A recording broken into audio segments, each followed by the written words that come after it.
Good evening, and welcome to the People's School for Marxist-Leninist Studies. Today is December 17th, 2024, and tonight our class will be on the 1951 petition that was submitted by Paul Robeson and William Patterson to the United Nations called We Charge Genocide. This pamphlet, which is about a 200-page book or so, details charges of genocide that were leveled by African American citizens in the country against the government of the United States and its complicity in all of the race hatred and violence that was going on at the time and times before. Before we begin tonight's presentation, a few reminders. The People's School for Marxist-Leninist Studies is a Party of Communist USA sponsored school, so this does allow us to have a wide variety of topics and discussions. And with that, we will get started. So tonight we'll be breaking it down into a few sections. Our first section is going to be on a background of the We Charge petition and reading of the introduction of this petition. Then we will be reading from the opening statement of this petition and as well other parts of We Charge Genocide. So we will start off with the background and introduction of the petition. And Comrade General Secretary Joe, you have the floor. Okay, background of the petition.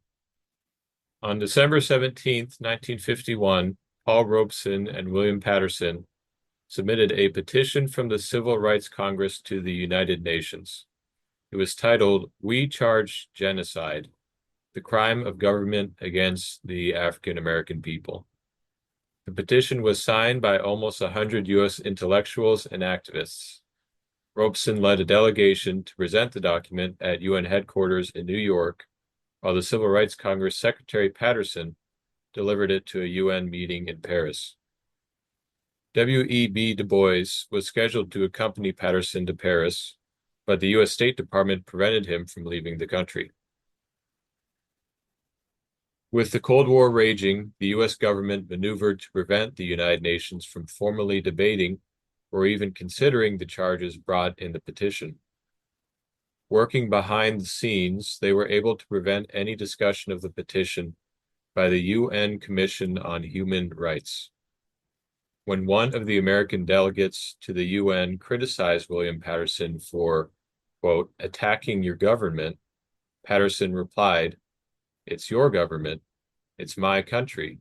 I am fighting to save my country's democratic principles.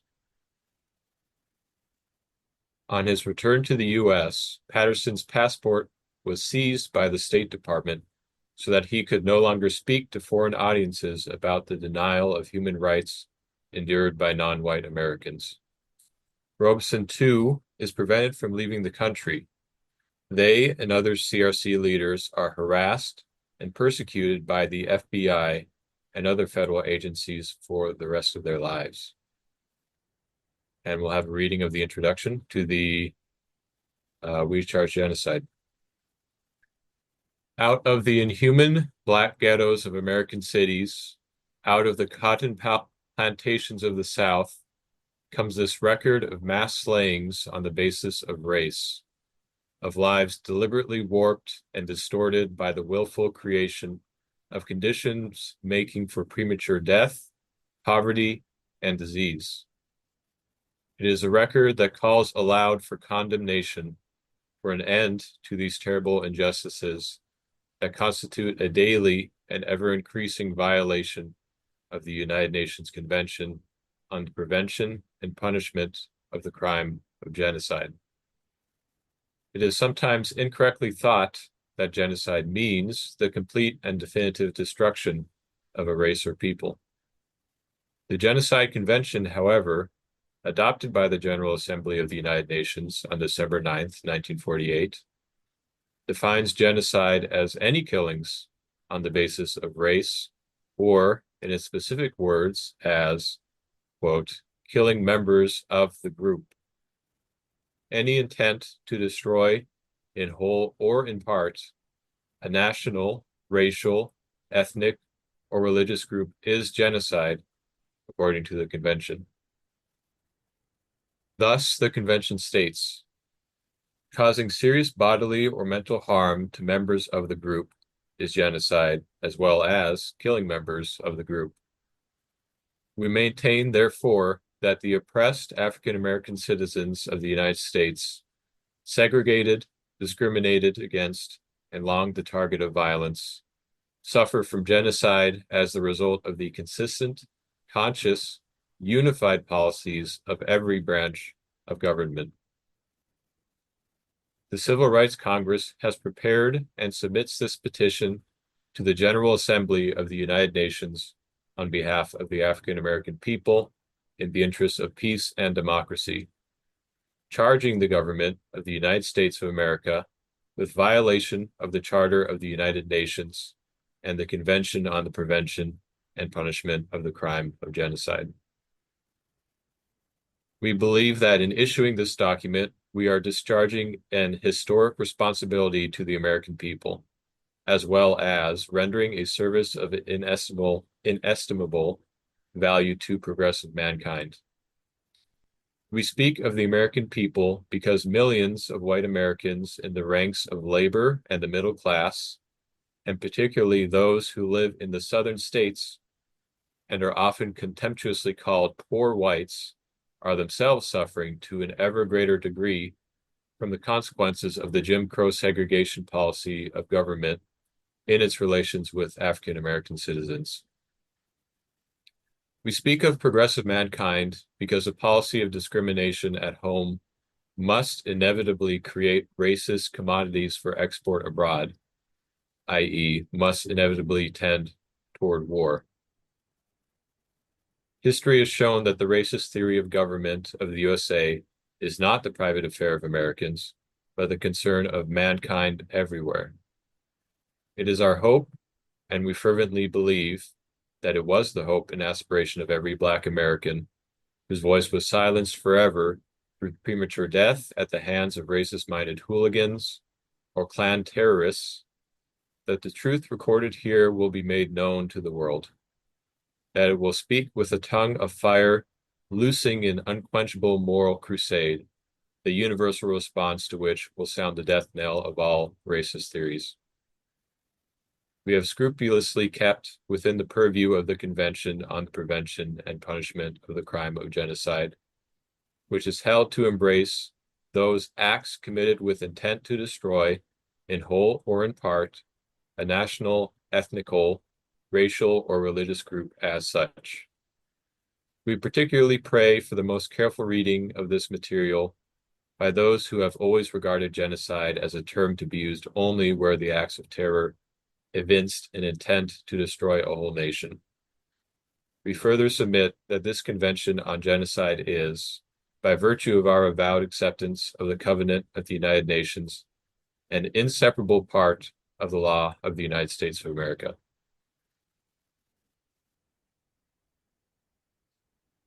According to international law, and according to our own law, the Genocide Convention, as well as the provisions of the United Nations Charter, supersedes, negates, and displaces all discriminatory racist law on the book of the United States and the several states. The Hitler crimes of awful magnitude, beginning as they did against the heroic Jewish people, finally drenched the world in blood and left a record of maimed and tortured bodies and devastated areas such as mankind had never seen before. Justice Robert H. Jackson, who now sits upon the United States Supreme Court bench, described this Holocaust to the world in the powerful language with which he opened the Nuremberg trials of the Nazi leaders. Every word he voiced against the monstrous Nazi beast applies with equal weight, we believe, to those who are guilty of the crimes herein set forth. Here, we present the documented crimes of federal, state, and municipal governments in the United States of America, the dominant nation in the United Nations, against 15 million of its own nationals, the African American people of the United States. These crimes are of the gravest concern to mankind.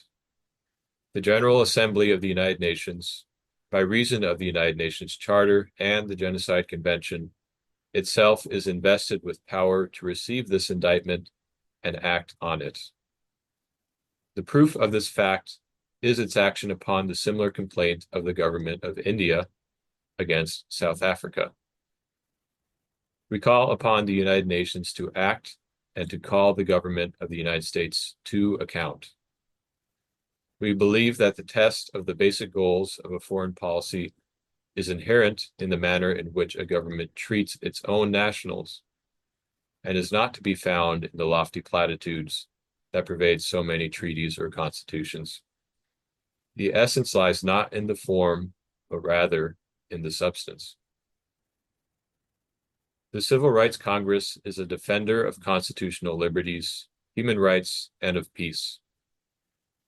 It is the implacable enemy of every creed, philosophy, social system, or way of life that denies democratic rights or one iota of human dignity to any human being because of color, creed, nationality, or political belief.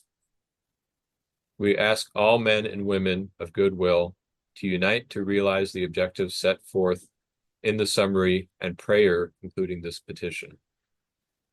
We believe that this program can go far toward ending the threat of a third world war. We believe it can contribute to the establishment of a people's democracy on a universal scale. But may we add as a final note that the African American people desire equality of opportunity in this land where their contributions to the economic, political, and social developments have been of splendid proportions and in quality second to none. They will accept nothing less, and continued efforts to force them into the category of second-class citizens through force and violence, through segregation, racist law, and an institutionalized oppression can only end in disaster for those responsible. Respectfully submitted by the Civil Rights Congress as a service to the peoples of the world, and particularly to the lovers of peace and democracy in the United States of America. William L. Patterson, National Executive Secretary, Civil Rights Congress. All right. Thank you, General Secretary Joe. We will now break for a round of discussion. I have never read this. I had the book on my shelf for about 40 years. Never read it. I knew I agreed with it because I knew who William Patterson was. And I tell you, it's amazing. I'm glad we read it tonight. I'm glad the People's School is doing this on this book, because that could have been written yesterday. It could have been written yesterday morning. Nothing has basically changed because of the economic system we have in this country. I believe strongly that only socialism will give us the tools to rectify the problems we have, including racial situations. So I want to thank the school for that. We will move on then to our second section, which will be the opening statement of We Charge Genocide. To the General Assembly of the United Nations, the responsibility of being the first in history to charge the government of the United States of America with the crime of genocide is not one your petitioners take lightly. The responsibility is particularly grave when citizens must charge their own government with mass murder of its own nationals, with institutionalized oppression and persistent slaughter of the Negro people in the United States on the basis of race, a crime abhorred by mankind and prohibited by the conscience of the world as expressed in the Convention on the Prevention and Punishment of the Crime of Genocide adopted by the General Assembly of the United Nations on December 9th, 1948. Genocide leads the way to fascism and to war. If our duty is unpleasant, it is historically necessary for both the welfare of the American people and for the peace of the world. We petition as American patriots sufficiently anxious to save our countrymen and all mankind from the horrors of war to shoulder a task as painful as it is important. We cannot forget Hitler's demonstration that genocide at home can become wider massacre abroad, that domestic genocide develops into larger genocide that is predatory war. The wrongs of which we complain are so much more the expression of predatory American reaction and its government that civilization cannot ignore them nor risk their continuance without courting its own destruction. We agree with those members of the General Assembly who declared that genocide is a matter of world concern because its practice imperils world safety. But if the responsibility of your petitioners is great, it is dwarfed by the responsibility of those guilty of the crime recharged. Seldom in human annals has so iniquitous a conspiracy has been so gilded with the trappings of respectability. Seldom has mass murder on the score of race has been so sanctified by law, so justified by those who demand free elections abroad. Genocide. Even as they kill their own fellow citizens who demand free elections at home. Never have so many individuals have been ruthlessly destroyed amid so many tributes to the sacredness of the individual. The distinctive trait of this genocide is a cant that mouths aphorisms of Anglo-Saxon jurisprudence, even as it kills. The genocide of which we complain is as much a fact as gravity. The whole world knows it. The proof is in every day's papers, in everyone's sight and hearing in these United States. In one form or another, it has been practiced for more than 300 years, although never with such sinister implications for the welfare and peace of the world as at present. Its very familiarity disguises its horror. It is a crime so embedded in law, so explained away by specious rationale, so hidden by talk of liberty, that even the conscience of the tender-minded is sometimes dulled. A conscience of mankind cannot be beguiled from its duty by the pious phrases and deadly legal euphemisms which its perpetrators seek to transform their guilt into high moral purpose, killing the members of the group. Your petitioners will prove that the crime of which we complain is in fact genocide within the terms and meaning of the United Nations Convention providing for the prevention and punishment of this crime. We shall submit evidence, tragically voluminous, of acts committed with intent to destroy, in whole or in part, a national, ethnical, racial, or religious group as such. In this case, the 15 million Negro people of the United States. We shall submit evidence proving killing members of the group in violation of Article 2 of the Convention. Recite killings by the police, killings by incited gangs, killings at night by masked men, killings always on the basis of race, killings by the Ku Klux Klan, that organization which is chartered by several states as a semi-official arm of government, and even granted tax exemption of a benevolent society. Our evidence concerns the thousands of Negroes who over the years have been beaten to death on chain gangs and in the back rooms of sheriff's offices, in the cells of county jails, in the precinct police stations, and on city streets, who have been framed and murdered by sham legal forms and by legal bureaucracy. It concerns those Negroes who have been killed, allegedly for failure to say sir, or to tip their hats, or to move aside quickly, or more often on trumped-up charges of rape, but in reality for trying to vote or otherwise demand the legal and inalienable rights and privileges of United States citizenship formally granted to them by the Constitution of the United States, rights denied to them on the basis of race, in violation of the Constitution of the United States, the United Nations Charter, and the Genocide Convention.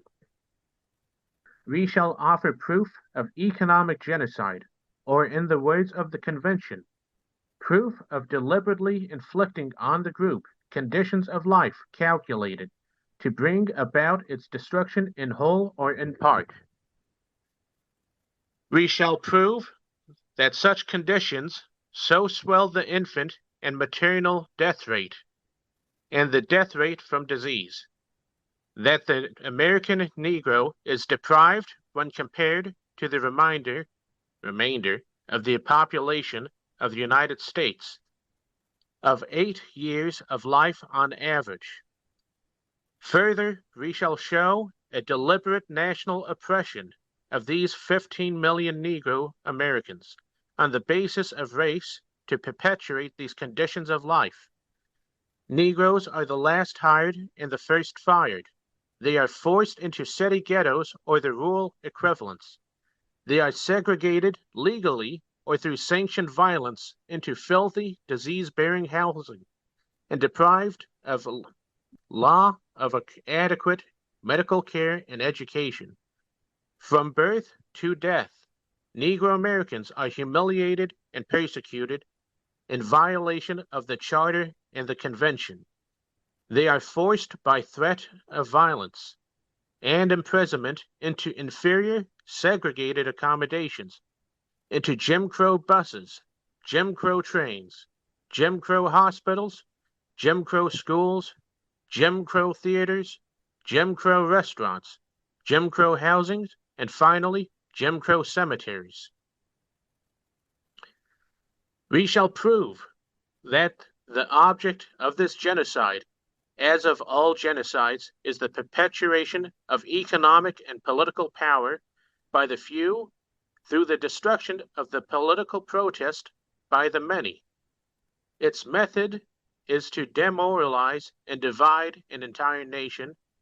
Its end is to increase the profits and unchallenged control by a reactionary clique. We shall show that those responsible for this crime are not the humble but so-called great, not the American people but the misleaders, not the convict but the robed judge, not the criminal but the police, not the spontaneous mob but the organized terrorists, licensed and approved by the state to incite a Roman holiday. We shall offer evidence that this genocide is not plotted in the dark, but incited over the radio into the ears of millions, urged in the glare of public forums by senators and governors. It is offered as an article of faith by powerful political organizations such as the Dixiecrats and defended by influential newspapers, all in violation of the United Nations Charter and the Convention forbidding genocide. This proof does not come from the enemies of white supremacists, but from their own mouths, their own writings, their own political resolutions, their racist laws, and from photographs of their handiwork. Neither Hitler nor Goebbels wrote obscurest racial incitements more voluminously or viciously than do their American counterparts, nor did such incitements circulate in Nazi mails any more freely than they do in the mails of the United States. Oh, perfect. Through this and other evidence, we shall prove this crime of genocide is the result of a massive conspiracy, more deadly in that it is sometimes understood rather than expressed. A part of the mores of the ruling class, often concealed by euphemisms, but always directed to oppressing the Negro people. Its members are so well drilled, so rehearsed over the generations, that they can carry out the parts automatically and with a minimum of spoken direction. They have inherited their plot and their business. Is but to implement it daily so that it works daily. This implementation is sufficiently expressed in the decision and statute, in depressed wages and in robbing millions of the vote and millions more of the land, and in countless other political facts and economic facts of life, as to reveal definitely the existence of a conspiracy backed by reactionary interests, in which are all organs of the executive, legislative, judicial branches of the government. It is manifest that a people cannot be consistently killed over the years on the basis of race, and more than 10,000 Negroes have suffered so death, cannot uniformly be segregated, despoiled, impoverished, denied equal protection before the law, unless it is the result of deliberate, all-pervasive policy of government and those who control it.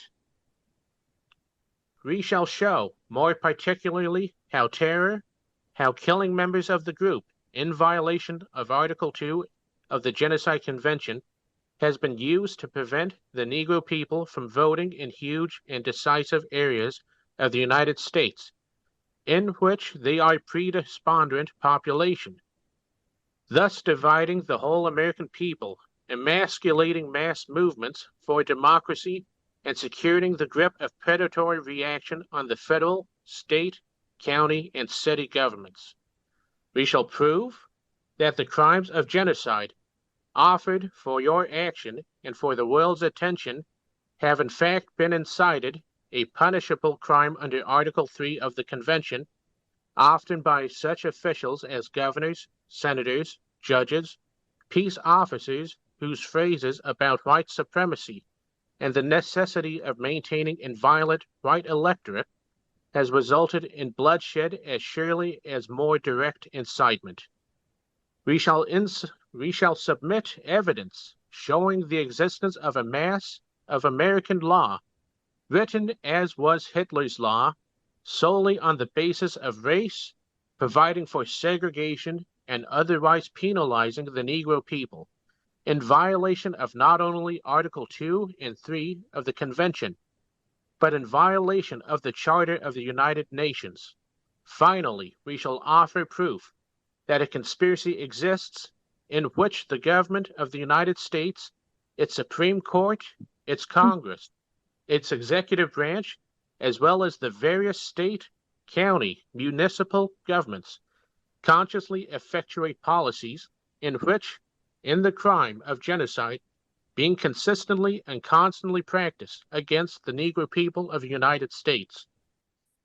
Everything they described, especially in the opening statement at the end, the laws of the United States constantly persecuting the African American people and affecting its policies.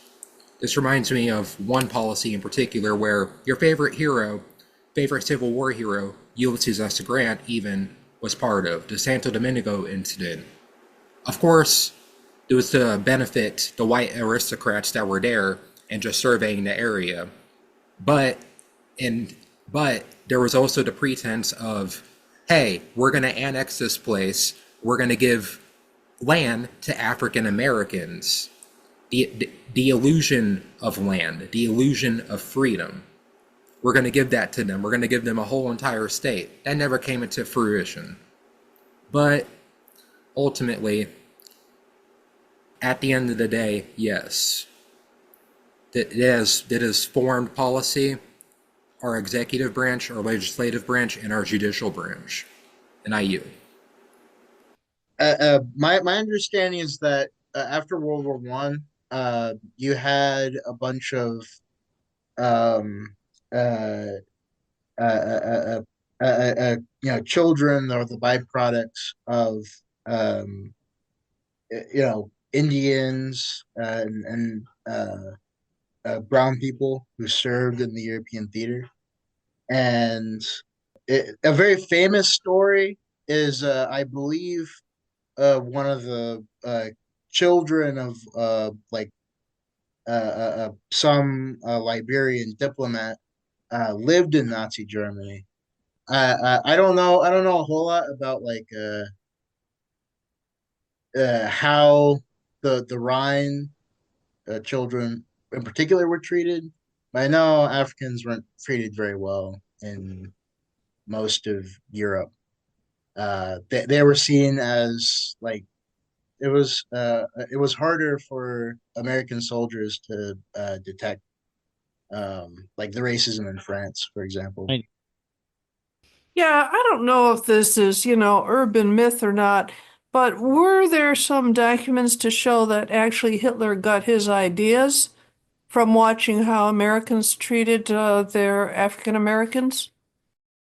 It's been documented in several history books that a lot of Hitler's actual eastward expansion into the Soviet Union was based off of American westward manifest destiny, and that he quite literally compared the American Indian to the Slavic people. So, quite literally, if you read through a lot of the higher Nazi works, when they talk about Americana, a lot of their specific virulent ethno-nationalist rhetoric and ethno-pseudoscience stems from American racist ethno-pseudoscience and all of that. I'd say yes, a lot of the racism that's in the South, in the North, it's a lot more subtle. But a lot of the Southerners have been migrating throughout the country, as you know, throughout the generations, people move around, plus the westward manifest destiny. In fact, we have a lot of Southerners here in Alaska, and I hear y'all all the time. So a lot of the subtle racism and a lot of the overt racism 60 has not seconds. just only migrated from, north and south, but throughout the country. So it's a decent mix altogether. The major problems that arose after the Union won the Civil War came about.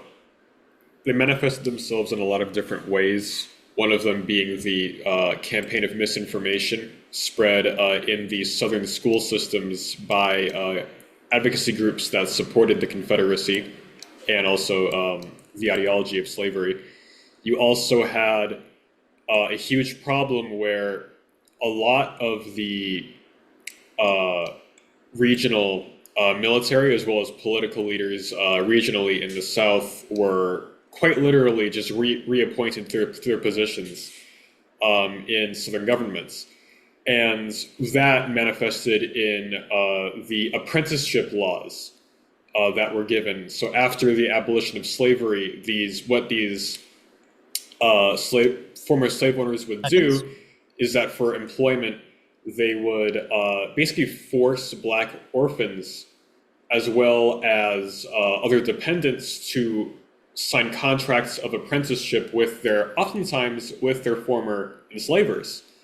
And that was what ushered, when the federal government became aware of this, that was what ushered what we know as military reconstruction, when Congress passed a comprehensive, effective military administration over the former Confederacy. But of course, this didn't help. The situation was still against Black people even afterwards. Thank you. It strikes me that this is one of the best examples I've heard of a really high level combination of immediate demands of the masses, in this case, obviously African Americans, and also revolutionary criticism of the U.S. government. It's it appears to me that they're walking the tightrope that we always talk about, where we don't have any ultra leftism, but we also have very strong revolutionary criticism, and we're incorporating the actual demands of workers that they want right now. So I'm very impressed by this. Like Angelo said, it's incredibly on point, very modern. Yeah, I wanted to touch on real quick, and this ties into the overall argument that's being made here. There's a lot when it comes to what the U.S. did to African American people and a lot of other groups. And when we look at what's happening in the North versus the South, one thing that's very similar is, of course, housing discrimination, which is still something that we face. I mean, think about it. Every community that we live in, we can think of, oh yeah, that's the part of town where we have, minorities. It wasn't uncommon to use, the term ghetto a few years ago, in polite conversation. Where does that term come from? It comes from the old Jewish ghettos in medieval Europe, and the Nazis brought that back. But that's also one of the parts of when it ties to genocide studies is, genocides aren't built overnight. And one of the things a lot of people that study genocide studies talk about is building these stages up. And one of the first things they do is you separate a group. And if you have a group that you forcibly move separately to somewhere else, that you forcibly will not employ in some businesses, which was common in both North and South, You will not educate them in the same schools, which again was common practice both locations. You've created an other. And when you've created another, 60 you're on seconds. that long road to genocide. I am, but I wanted to make sure that I said this. So the other conversations are airing in their own right. I just wanted to make sure that I sung a little bit of praise for Comrade narration. To me, it felt like it was spoken like a true party man. And I just wanted to make sure that that was well known. It reminded me of speeches being read at UN councils as well as at Politburo meetings of the Soviet Union. So, yeah, I wanted to give a specific example to what I was asking about the Nuremberg laws that the Nazis passed against the Jewish people in Germany were inspired by Jim Crow, but the Nazis considered some parts of Jim Crow going too far, and that's just one of like a few examples, like other people have mentioned. But that's all I had to say. I think everyone can agree we can apply a lot of this today. I think when we think of genocide, we think of what's happening in the Middle East, in Israel and Palestine, on the Gaza Strip. But we can definitely relate to what's happening to African Americans today, but also immigrants, usually of Latin background or Mexican background. And, it's something that I was thinking about, earlier this year, I was in a shooting and we got out of it. We were fine because I'm here, but I remember the governor of Missouri immediately racializing it, about the shooters, and it was just the most disgusting thing. Bringing back to like what we saw in the election and how words are definitely used to racialize people, and then you see the actual effects of what that has in legislation through immigration, or you see it happening in the other example I forgot, but you see it happening manifest in ways, and this is kind of how you veer towards the loss of democracy as what I think the Recharge Genocide was trying to bring about. So it's definitely applicable today, but that's all. And similar, Lou, to everybody else's points, I also want to point out that, especially at the end of Reconstruction, there actually was a Democratic majority for the last, I want to say, it was either 4 or 2 terms. I forget which one, but a Democratic majority in both the House and Senate, which prevented Grant from doing like a lot of things. To be fair, I mean, he didn't really, well, I can't say he didn't do a lot, but there were a lot of things he could have touched up on. That's my personal opinion in general. But that leads to this point where not just the citizens, but the representatives of like wherever your borders consist of, when your representatives are the ones also giving that misinformation, as well as espousing pseudoscientific theories and everything. 60 seconds. It just ultimately drives the individual. It just ultimately drives the individual citizens to act just like them, and at times even quoting them in their future works, and so on and so forth. So while the North is a little more subtle about it, their representatives ultimately were still espousing the same rhetoric that the Confederates were to a 90 certain seconds. extent.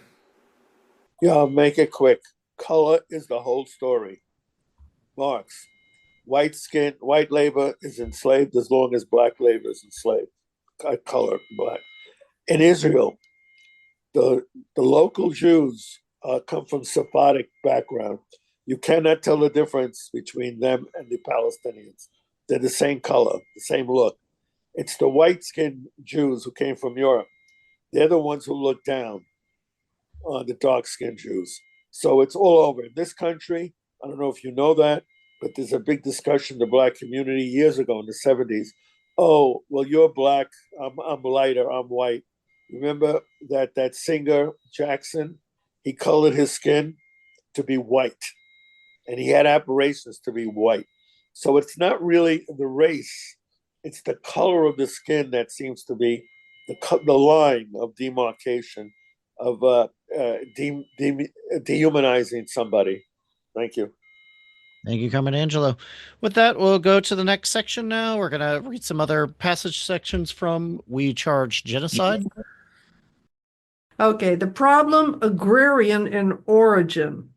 The Negro question in the United States is agrarian in origin, writes Harry Haywood in his authoritative Negro Liberation.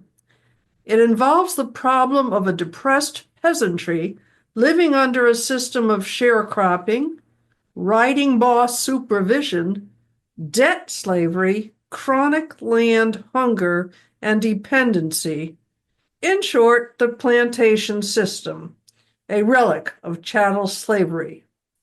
It presents the curious anomaly of a virtual serfdom in the very heart of the most highly industrialized country in the world. Slave whipping barbarism at the center of enlightened 20th century capitalist culture, that is the core of America's race problem. The South's plantation system, concealed by the United States Census through listing as farms, those tracts operated by sharecroppers, is based on cotton as the chief money crop. In 1944, the crop, produced for the world market in successful competition with the coolie labor of Egypt and India, brought $1.5 billion.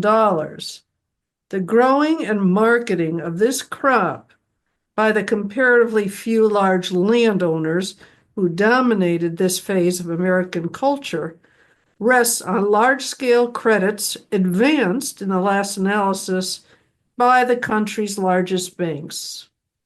These banks, in turn, are dominated by the Morgans, Rockefellers, DuPonts, Mellons, and associated financial oligarchies who dominate the South, not only through command of credit for its chief money crop, but through even more intimate control of the chief industries of the South.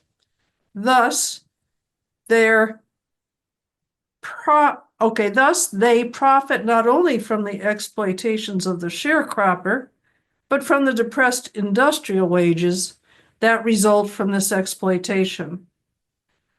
Arthur H. Raper, well-known authority on the American South, declares that the Black Belt plantation system is an incubus weighing on white workers as well as Negro, and guaranteeing that industrial wages remain low. He writes, "The Black Belt sketches the section of the nation where the smallest proportion of adults exercise the franchise, and it defines the most solid part of the solid South. Human relations in Atlanta, Birmingham, Montgomery, Memphis, New Orleans, and Dallas are determined largely by the attitudes of the people of the Black Belt plantations, from which many of their inhabitants, white and Negro, came. The standard of living in these cities does not escape the influence of this area of deterioration.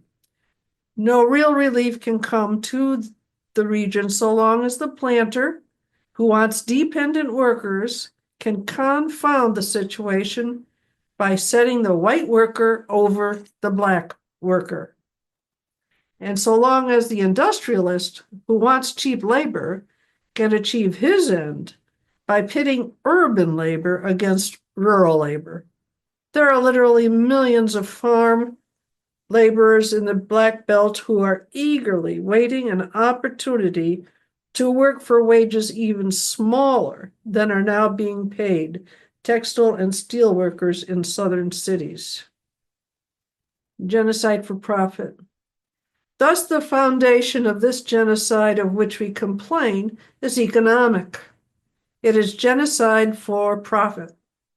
The intricate superstructure of law and order and extra-legal terror enforces an oppression that guarantees profit.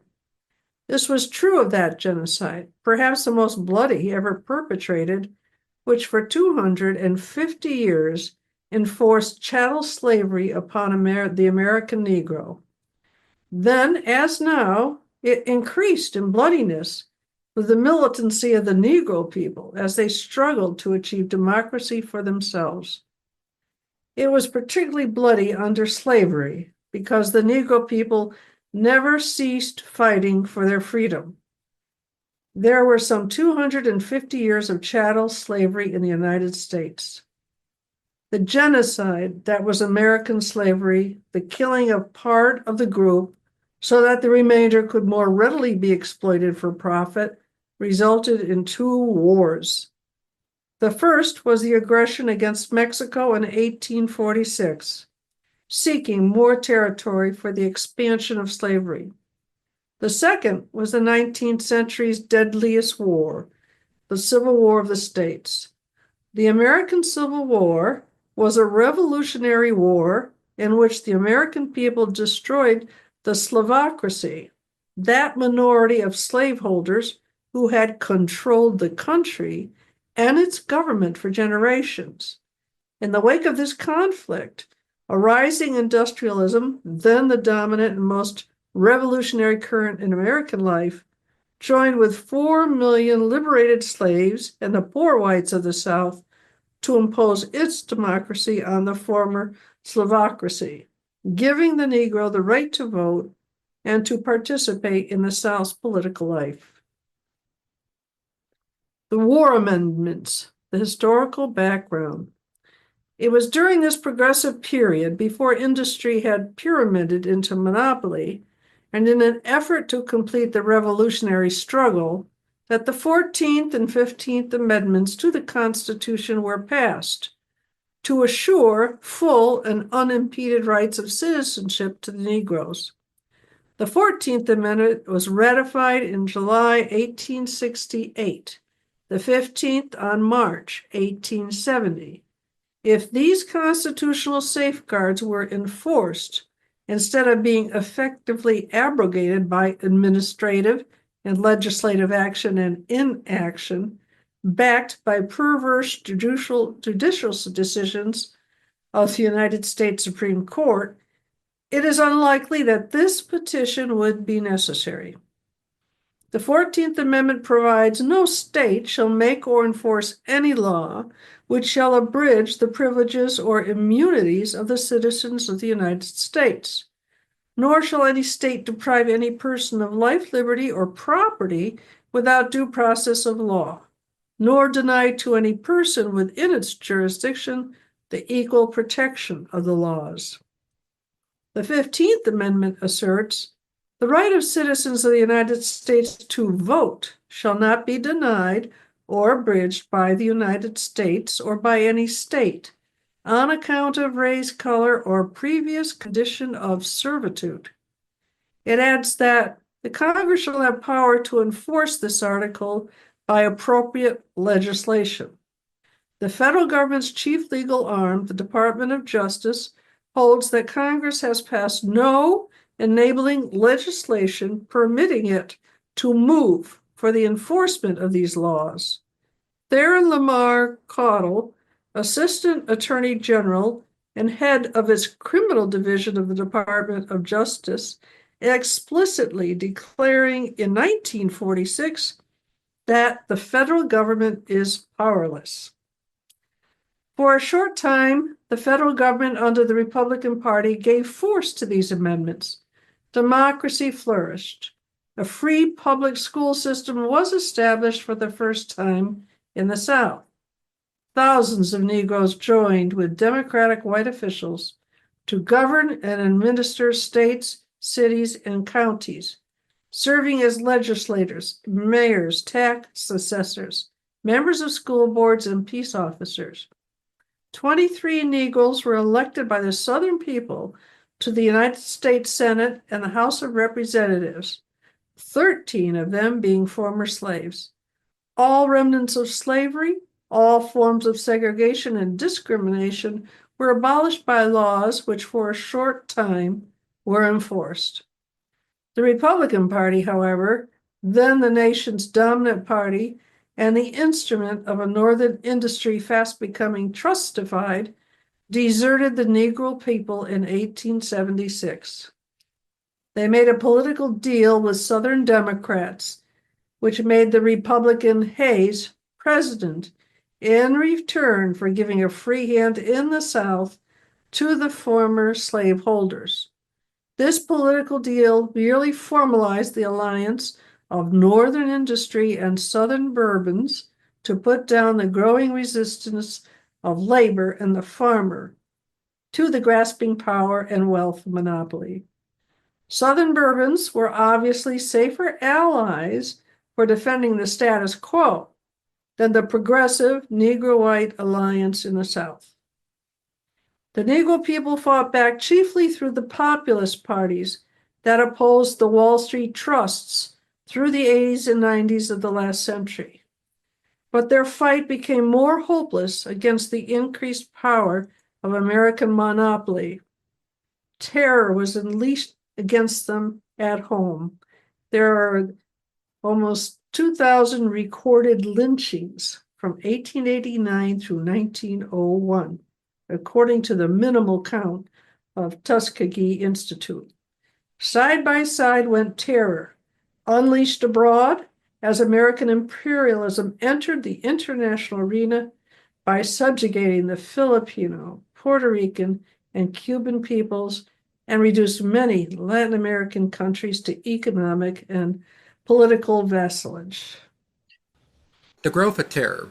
It was during this period of American imperialist adventure abroad that most state laws segregating Negroes and, African Americans and illegally denying them the vote were enacted in southern states.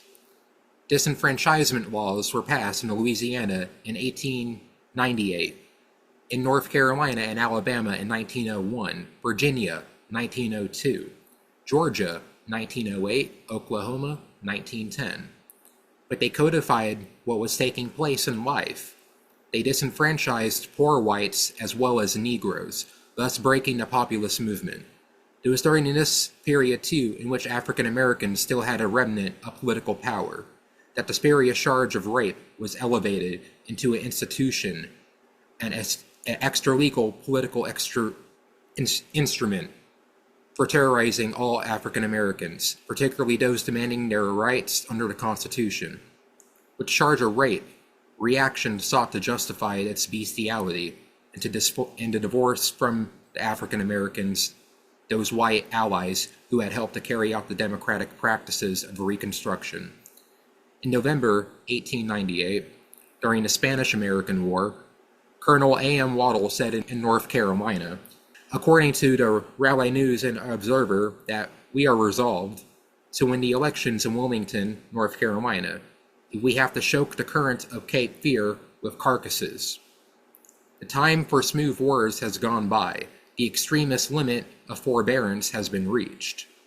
5 days later, the colonel led an armed force against the African-American white administration of Wilmington, slaughtered scores, and announced himself the new mayor. The government gave silent assent. In 1900, when both men and newspapers spoke less circulously than they do today, the San Francisco Argonaut said, "We do not want the Filipinos. We want the Philippines." These islands are enormously rich, but unfortunately, they are infested by Filipinos. There are many millions there, and it is to be feared that their extinction will be slow. In the same vein, and in the same year, Senator Tillman of South Carolina took the floor of the United States Senate and announced, "We took the government away. We stuffed the ballot boxes.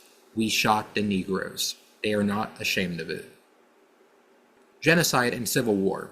Thus, there is ample historical precedent for a genocidal crime increasing against the African American people in time of war or threat of war, as it is now increasing and has been since 1945.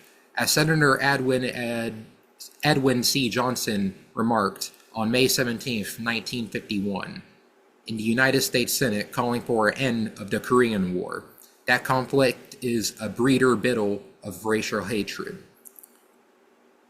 A breeder of bitter racial hatred. Murder on the basis of race by police and courts, as in the typical cases of the innocent Willie McGee in Mississippi, and Martinsville 7 in Virginia have long since become so frequent and widespread as to constitute an American phenomenon. Now it is increasing. It is increasing partly because unpopular war requires a silencing of the people, a breaking of their will for resistance. Increasing violence against the African American people goes hand in hand with the increased repression throughout American life.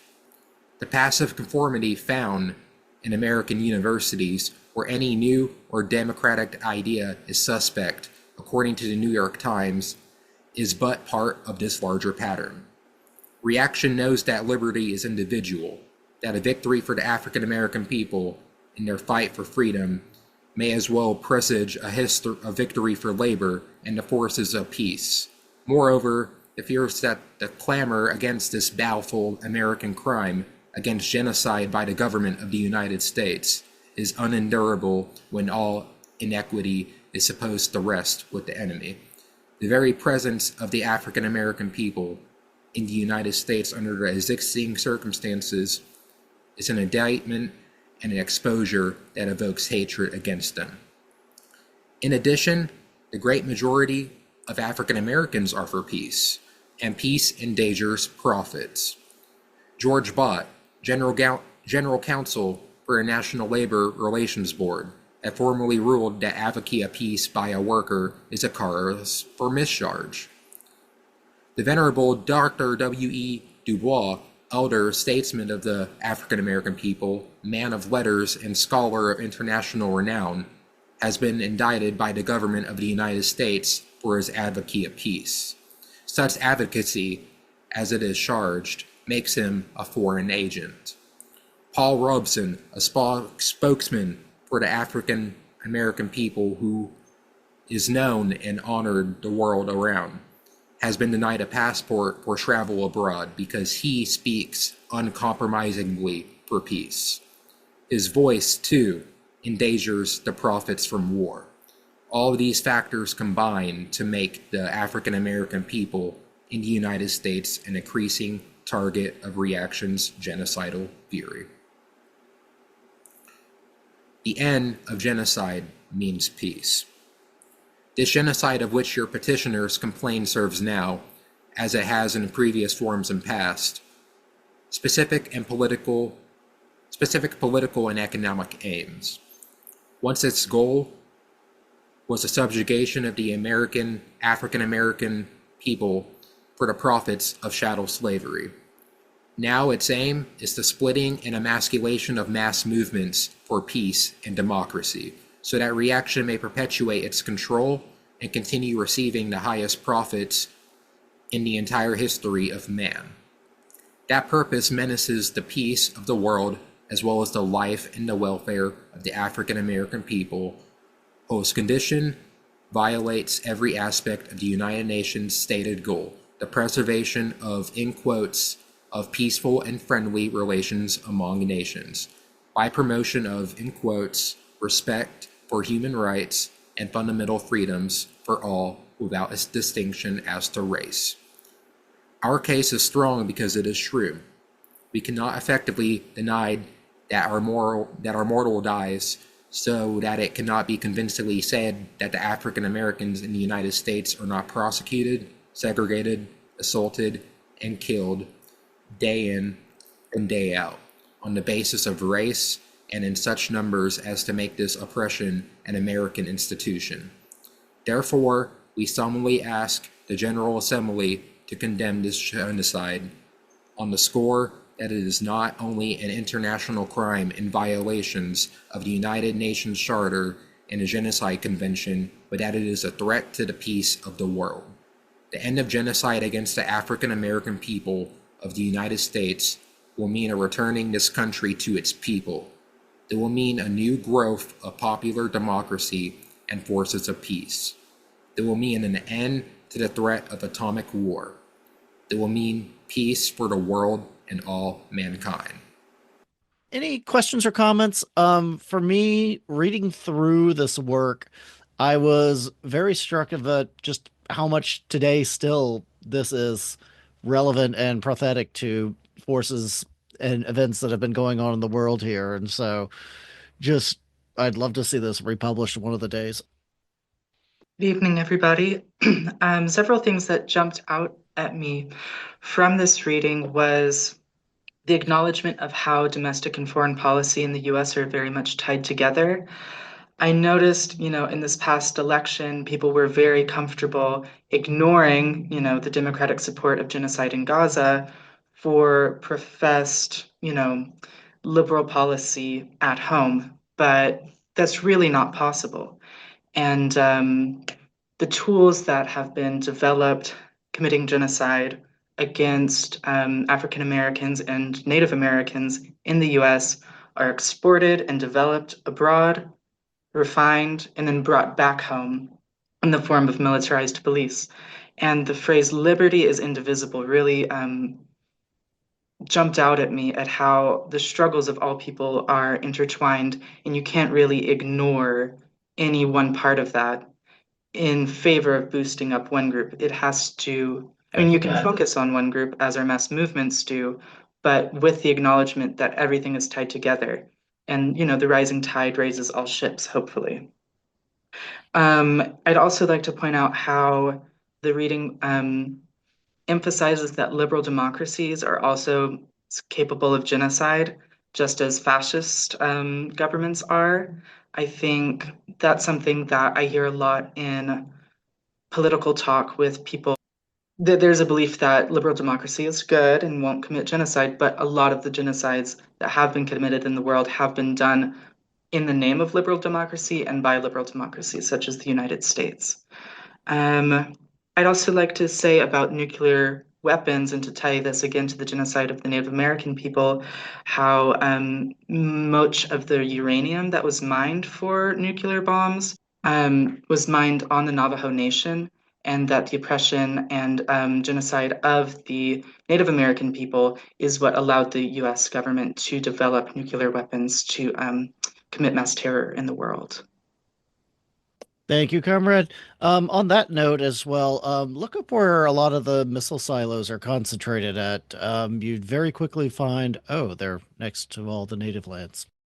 So one of the things that stuck out to me in the beginning of the We Charge Genocide is there were a couple of phrases. They talked about the discussion of liberty, so explained away by the specious rationale, hidden by the talk of liberty, all that stuff. And so I just want to caution people against sort of the liberal language of human rights whenever it comes to foreign nations, because we know that many times we like to intervene by decrying human rights and then saying, we have the reason to go in there, even though those things are not necessarily founded and the people don't have all of the information about those particular countries. So you can be very concerned about civil liberties, but you have to understand how the capitalist liberals will use those human rights in order to call for regime change and the overthrow of other countries.